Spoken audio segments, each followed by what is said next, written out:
e ko man tibi yo bukota ya fay inara dusturo ko ke yemol samba referendum mola o fana dem marakan sanjum wa ya janne mo radio 2016 ko ne sono na rama sa funda ga kafu jama men la ren nyokan e lon na ni kalam daga ni mbarion ngaje imam BaKawsu Fofana ay yamaro di president barola nanata new draft constitutional mi felta sen follow Instagram Give Thanks TV 1 Facebook Give Thanks TV o bele kana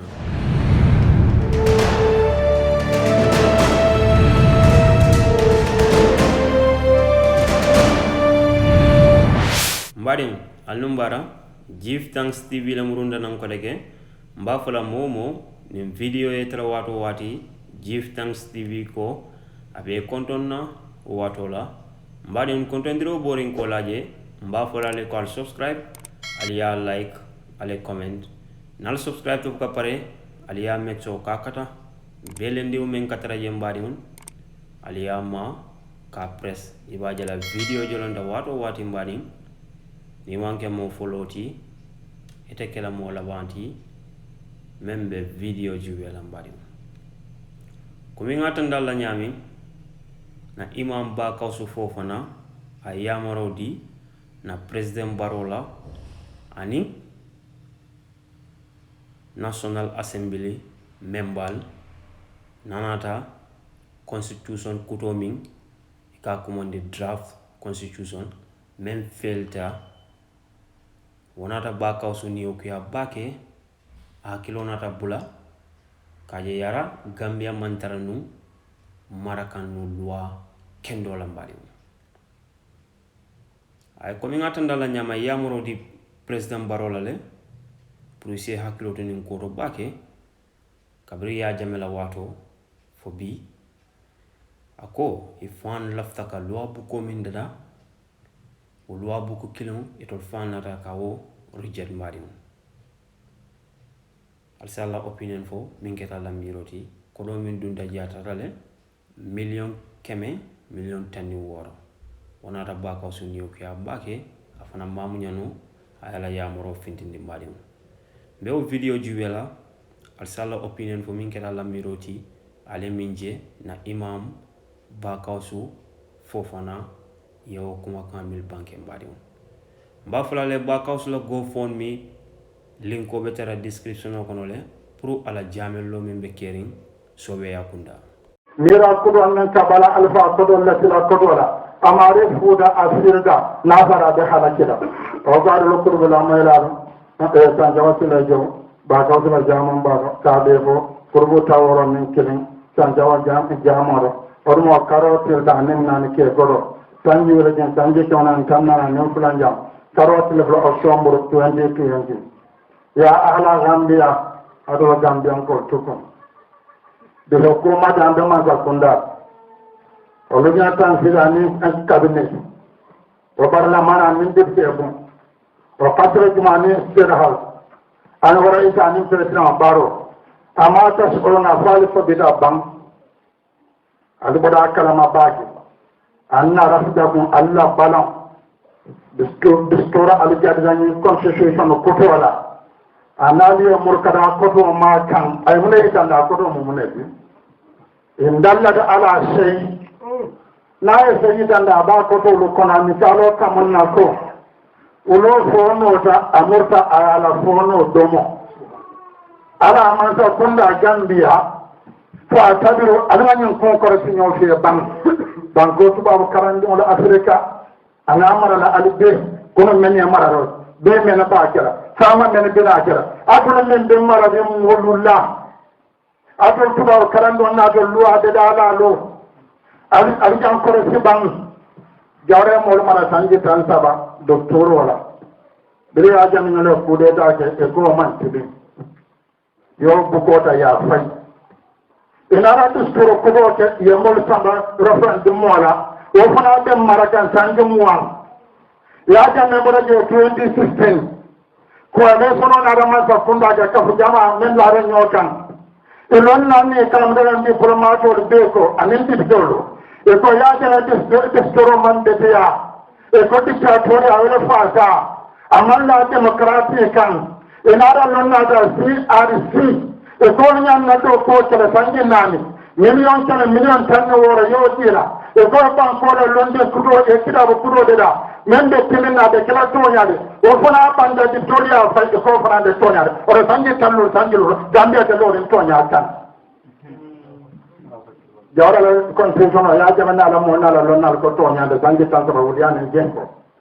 ya jamana constitution sangi mo anin saba ko le fana ko toñade sangi tan lu jenko sangi na ne constitution men de ya e ko fana ya fa sangi tallu sangilu o don mande lorin tinonen toña kan jam alala abdul wali ihsan dam rida afu nalbe constitution de dala kila kenyana adala constitution bi ala paper follow ala chapter 1 tokada abla ala laba ala aduli wali ihsan dam rida afu ala constitution a de fande tilon to nyalla ya me tuwa karanno na de constitution ala la pratika ga kabaji tuwa teorete ne ma ne ban ko me ka ba fay wala ya foto ale kaba te ju sole la tondi ko ale tono alko ya jama constitution mande da sanji mo nende maraka hada le ma yela mande alka be fay ya me al man kaba te ju sole la tan ni ata ju sole ke yo ko na namba ko tan ya me imma ya kaba ni ban ko do mo wala kaba fay ma ja Allah constitution ko ro be kra banku kere jino da al ma dum na alka ba fay ba non do ko ale sono be kambe na be AdamaBarrow anin pale la dite ko la anin masa kuda cabinet anin pale dina pati obe e deni la lonna loko ya jama constitution man de ay fay e kali kuda mata arko kuda ma ko do mala de dar ko woni ke ba nan pona mo da fono ka nyanda ko ndengere ko do la tiya ta do milande bangole maduta alman tebing alman to nyalong walla naale kilo nin to nyaalon alika la nyole tan mbe men fra banko lo ade dala le narbe to de dala narbe sonna lo lande ala ajil wal isani damar da'ahu allu lande lo man ke birkin den barkoti abika to karakere na lo da men ka kawate e ka lo lande ko wana da lo mawa ajina balanso 50 ay de da mo de albuka Allah du Allah lande ku nembe je bola nyaanyina ka nende je bo nyaawale ka be men forban ko lu ade dala de be ko la sama ko na be lu ade da tuba karan nolu allu allandi tido ka ayem be fieko sawa anila akifu fihi wa libade man samen be mararo na fati lu ade ko 50 men be mararo ayem fieko aylo ku man sai aylo ku do bay allo ku fuaro allo ku banna bayin de dirkin den kana de kala beti de kala ayyam mutawalaha bainan nas fuaro de kala banna de banal de kala fuaro de kala do bar de kala man sar man sabe do bar de ko kamil radiyin zul ezin ra'aytuhum min ba'dihi anhum صاروا إلى سعد وكم من فقير بلا مال رأيتهم صاروا ملوكا بلا خير ولا نسب nami saro bainam naje tangi santa ba jawra na lama zakunda de santo ne la musomi to ne la para si pado bilen kude ta na da jaja min na la mo nada ya jamila ala kumo ala si aro ala baja nin ne wuri dana mo da bandero ako men be du ma walla bi da sando men bi da sando du ma ako men be sando be bi da kuma men be kuma walla bi da sando jawra kida alama zakunda kida bila bali kida compagnie de tinyada constitution ida ala fay ko do kono men be sando ay samba tuma men be tuma ala samba tan wa ci mano le kele jamma tare le be to kedade sa ani karambalo ay samba tan da jol jinde ya wala kere ina no je o da nalbe luwa nan la men sama sawada de do ba wada e ta yen man sana da ke do ba ali sabari to kala no asilika ma fa kundar arabo ni mo folle man te de mararola Allah tuna da be anno la nalman tilin amen dino da banyaba ya dan salo min ne la fa arjana la da jama barkino ni fine ka da be nyan na tilin ima alko to baba la mararo tilin da ima je bu sino walla to munul bi kuma sina juma saro barkino ni be kada tidi mor ni fine ka da be nyan na tilin arabu mo tin tubaru albe nyanna telenna nalbe lu wallandira al kana kaba kisufato tayi wala kera Allah nyen lu walando la de ya na ma landi dole tamban e go ya jamila maro mu dictatorial ala maro ya ta maro wada ala patio ama opposition party kele wadi e pian si na to opposition odi e fara 75% e dara 5% muna o tawo e fora 70 e la loi landi nya opposition ma nyana kira twende e ne na opposition ala e kera de manchester ya ra loi ala man landi tu alwa landi ala ko la yir mannakum sana'an qaumin ala alla ta'dilu idilu karna ko man diyan ya jan a jawra la ko man diya jawra ma ta kunda la ko man diya ay loi ko wala memba de se ko la ade politika fati be tora la bira wala de fa dara ko season de e ma de loi ya tora na la molu bir ya jame bada je ko le sono nada ya jame la ko man diye ala molla ko man diye ala pati la ko man diye e la na constitution hollande ya landi ya jame kan ana la pati o kan e ni la president AdamaBarrow biri a ko di yala mada kanji fula de da kambe ni men saba de kama na ni je ko AdamaBarrow mo de ya jame la e ma je ko me ma ya wada ma wada amoda ya jame ko constitution ko do ka e delo al tibin to akano ato Fofana seno another political party party wala ta'awana ala albirri wa taqwa Gambia alkawandi an yofata ku de walla ya jame jawra ku de raja dira jawra banda man ta kunda tanja mu aja yo ke ya jama ayala bari ma ta kunda te bai be munake ya parti mo ban parti munake muna parti do ma fa ne ko de luwa do ko wamu sembol je pawa mo ne jawra bay ala bibi bi badar aneba yara nan jawra baraje en ti la de sembo so la opo ti toro de la da nyotam peti ti la ko la ibe e bibi bi ko indi akoy da lon foro de e ko sa na janti ti da no ko si sono loda sere futam bida wala de kanyala ne ti fu fana fan wala to mara de ti amula ba ti nyen do ba mo man dia wa ta'awanu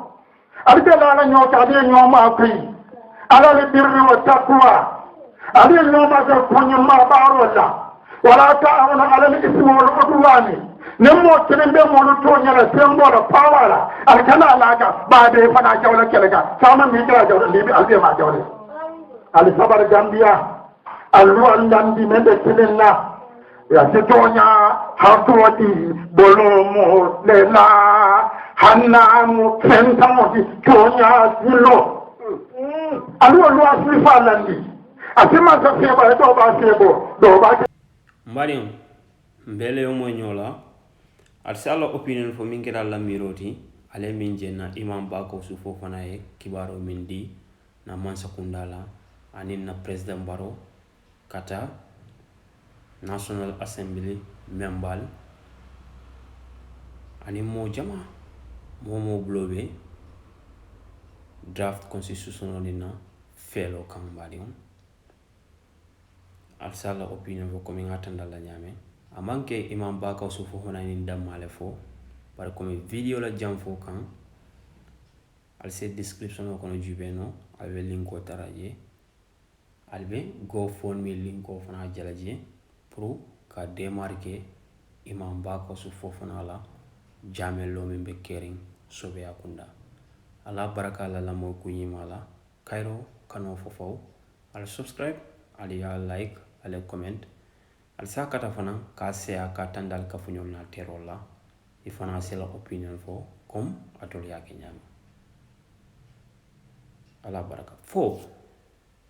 nin draft constitution o min felta atol ya mera ninketa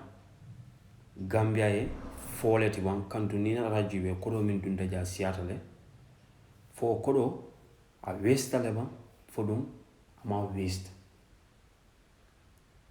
kairo kano fofo Gambia kono